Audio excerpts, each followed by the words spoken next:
Zephanias. Unang Kabanata.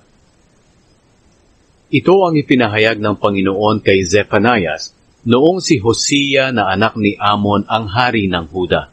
Si Zephanias ay anak ni Cushi na anak ni Gedalia. Si Gedalia naman ay anak ni Amaria na anak ni Hezekiah. Darating ang parusa ng Panginoon. Sinabi ng Panginoon, lilipulin ko ang lahat ng bagay na nasa mundo. Ang mga tao, hayop, ibon at isda. Mawawala ang lahat ng naguudyok sa tao para magkasala, pati ang mga makasalanan. Lilipulin ko nga ang lahat ng tao sa mundo. Ako ang Panginoon ang nagsasabi nito. Parurusahan ko ang mga mamamayan ng Huda, pati na ang lahat ng mamamayan ng Jerusalem. Lilipulin ko ang mga natitirang sumasamba sa Diyos-Diyosang si Baal, pati na ang mga paring naglilingkod dito, para tuluyan na silang makalimutan. Lilipulin ko rin ang mga taong umaakyat sa bubong ng kanilang bahay, para sumamba sa araw, sa buwan, at mga bituin. Lilipulin ko ang mga sumasamba at sumusumpang maglilingkod sa akin, pero sumusumpa ring maglilingkod sa Diyos-Diyosang si Molek. Lilipulin ko ang mga tumatalikod at hindi dumudulog sa akin. Tumahimik kayo sa harapan ko, dahil malapit na ang araw ng aking pagpaparusa. Inihanda ko na ang aking mga mamamayan para patayin tulad ng hayop na ihahandog. Pinili ko na ang mga kalaban na tinawag ko, na sasalakay sa Huda. Sa araw na iyon, papatayin ko ang mga taga-Huda, na parang hayop na ihahandog. Parurusahan ko ang kanilang mga opisyal, at ang mga anak ng kanilang hari, at ang lahat sa kanila na sumusunod sa masasamang ugali ng ibang bansa. Parurusahan ko rin sa araw na iyon ang lahat ng sumasali sa mga seremonya ng mga hindi nakakakilala sa akin, at ang mga nagmamalupit at nandaraya para punuin ng mga bagay ang bahay ng kanilang Panginoon. Ako ang Panginoon ay nagsasabing sa araw na iyon, maririnig ang iyakan sa pintuan na tinatawag na isda ng lungsod ng Jerusalem at sa bagong bahagi ng lungsod. Maririnig din ang malakas na ingay ng mga nagigibang bahay sa mga buron. Mag-iyakan kayo, kayong mga naninirahan sa mababang bahagi ng lungsod ng Jerusalem, dahil mamamatay ang lahat ng inyong mga mangangalakan.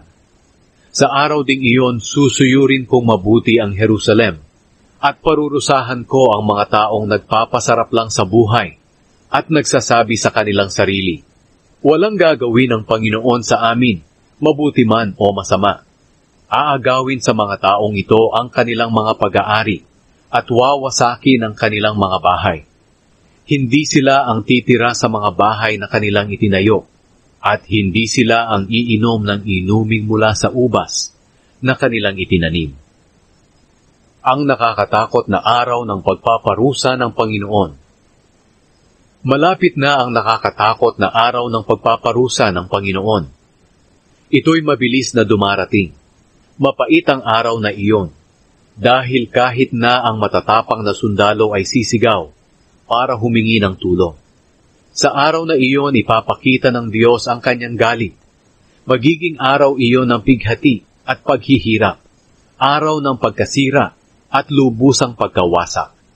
Magiging maulap at madilim ang araw na iyon, at maririnig ang tunog ng trumpeta at sigawan ng mga sundalong sumasalakay sa mga napapadirang lungsod at sa matataas na tore nito. Sinabi ng Panginoon, ipaparanas ko ang paghihirap sa mga tao, at lalakad sila na parang bulag, dahil nagkasala sila sa akin. Dadaloy na parang tubig ang kanilang dugo, at mabubulok na parang dumi ang kanilang bangkay. Hindi sila maililigtas ng kanilang mga pilak at ginto, sa araw na ipapakita ko ang aking galit na parang apoy, na tutupok sa buong mundo, sapagkat bigla kong lilipulin ang lahat ng naninirahan sa lupa. Panawagan para magsisi. Ikalawang Kabanata. Sinabi ni Zephanias sa mga taga-Huda, bansang walang kahihiyan, Magtipon kayo at magsisi bago dumating ang itinakdang araw na kayo'y palalayasin at ipapadpad na parang mga ipa. Magsisi na kayo bago dumating ang araw ng pagbuhos ng Panginoon ng kanyang matinding galit. Kayo namang mga mapagpakumbaba at sumusunod sa mga utos ng Panginoon. Lumapit kayo sa Kanya. Magpatuloy kayong gumawa ng matuwid at magpakumbaba. Baka sakaling ingatan kayo ng Panginoon sa araw na ibuhos niya ang kanyang galit. Parusa sa bansang Filistia. Wala nang titira sa Gaza at Ashkelon.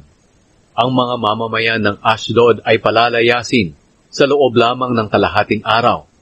Palalayasin din ang mga mamamayan ng Ekron sa kanilang bayan.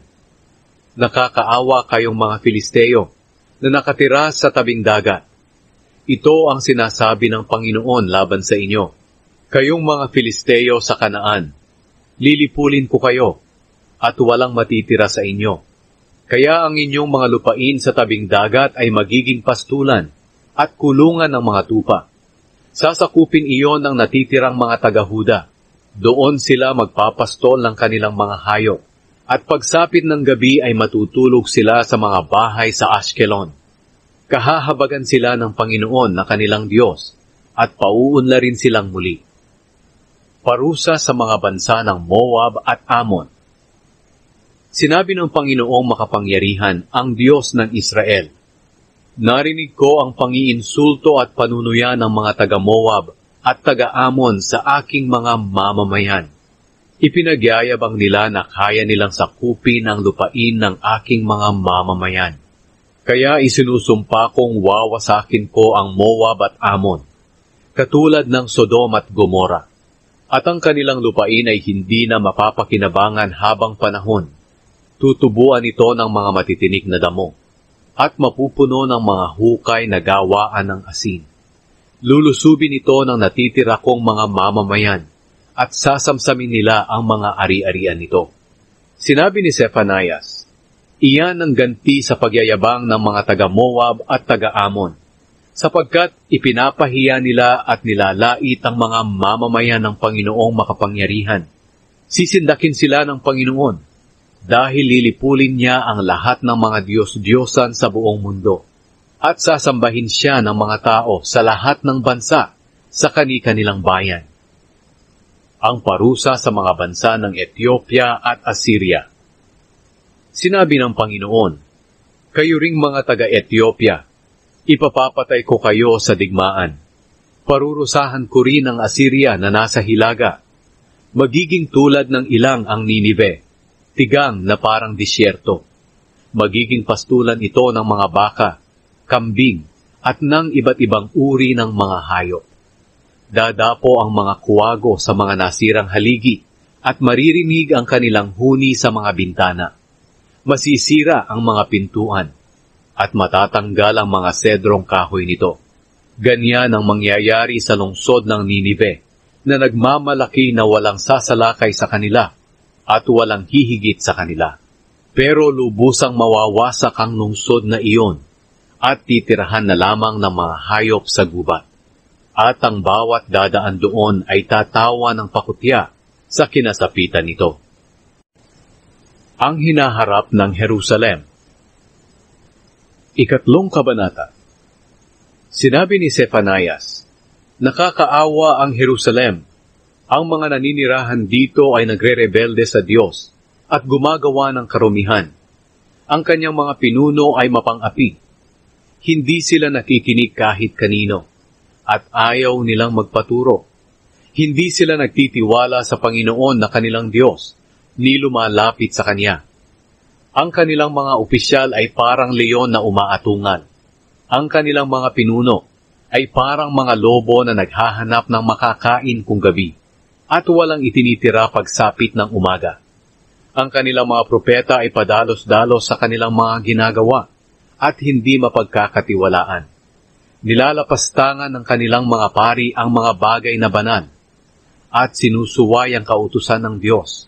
Pero naroon pa rin ang presensya ng Panginoon sa kanilang lungsod. Ginagawa ng Panginoon ang mabuti at hindi ang masama. Araw-araw ipinapakita niya ang kanyang katarungan at nananatili siyang tapat. Pero ang masasama ay patuloy na gumagawa ng masama at hindi sila nahihiya. Sinabi ng Panginoon, "Nilipol ko ang mga bansa, giniba ko ang kanilang mga lungsod, pati ang kanilang mga pader at mga tore. Wala nang natirang mga mamamayan, kaya wala nang makikitang taong naglalakad sa kanilang mga lansangan. Dahil sa mga ginawa kong ito, akala ko igagalang na ako ng aking mga mamamayan, at tatanggapin na nila ang aking pagsaway sa kanila, para hindi na magiba ang kanilang lungsod ayon sa itinakda ko sa kanila. Pero lalo pa silang nagpakasama. Kaya kayong tapat na mga taga-Jerusalem, hintayin ninyo ang araw na uusigin ko ang mga bansa, sapagkat napagpasyahan kong tipunin ang mga bansa at ang mga kaharian para ibuhos sa kanila ang matindi kong galit, na parang apoy na tutupok sa buong mundo. Pagkatapos, babaguhin ko ang mga tao, para lahat sila ilalapit sa akin, at magkakaisang maglilingkod sa akin. Ang aking mga mamamayang nangalat sa kabilang ibayo ng mga ilog ng Ethiopia ay magdadala ng mga handog sa akin. Sa araw na iyon, kayong mga taga-Jerusalem ay hindi na mapapahiya sa lahat ng mga kasalanang ginawa ninyo sa akin. Dahil aalisin ko sa inyo ang mga mapagmataas at mayayabang. Kaya wala nang magyayabang doon sa aking banal na bundok. Pero mag-iiwan ako sa Jerusalem ng mga taong aba at mahihirap, nahihingi ng tulong sa akin. Ang mga Israelitang ito ay hindi gagawa ng masama. Hindi sila magsisinungaling o mandadaya. Kakain at matutulog silang payapa at walang kinatatakutan. Matutuwa ang mga Israelita.